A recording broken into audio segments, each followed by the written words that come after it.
უპირველეს ყოვლისა მართლმადიდებლობის ზეიმს და მკვირიაკეს ულუცა სრულიად საქართველოს შევთხოვთ უფალს რომ ვიდრე მეორედ მოსლამდე ჩვენს ქვეყანაში მტკიცედ და შეურყევლად ეზეიმოს მართლმადიდებელ სარწმუნოებას ერთსულოვნად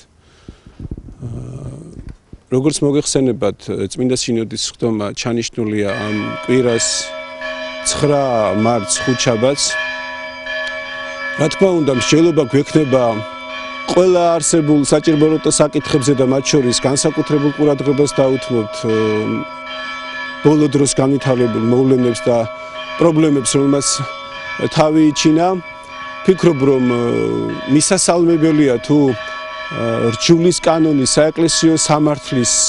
მიხედვით იქნება განხილული ყველა არსებული პრობლემა ბოლო წლების მანძილზე თუ შეკითხვები, რომელიც არსებობს ამა თუ იმ იერარქისა თუ ზოგადად ეკლესიის, ესე იგი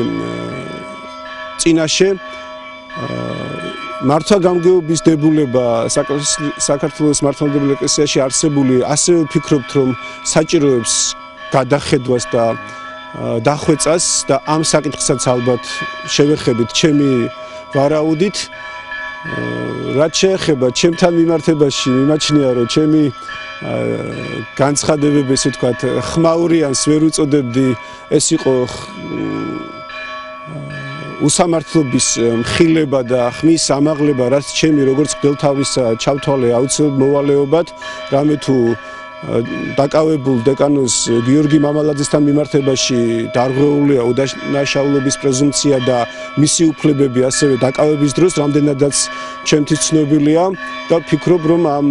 არსებული პრობლემიდან წმინდა სინოდი ხელისუფლებასთან ერთად მოახერხებს აუცილებლად ღირსეულად ისეთი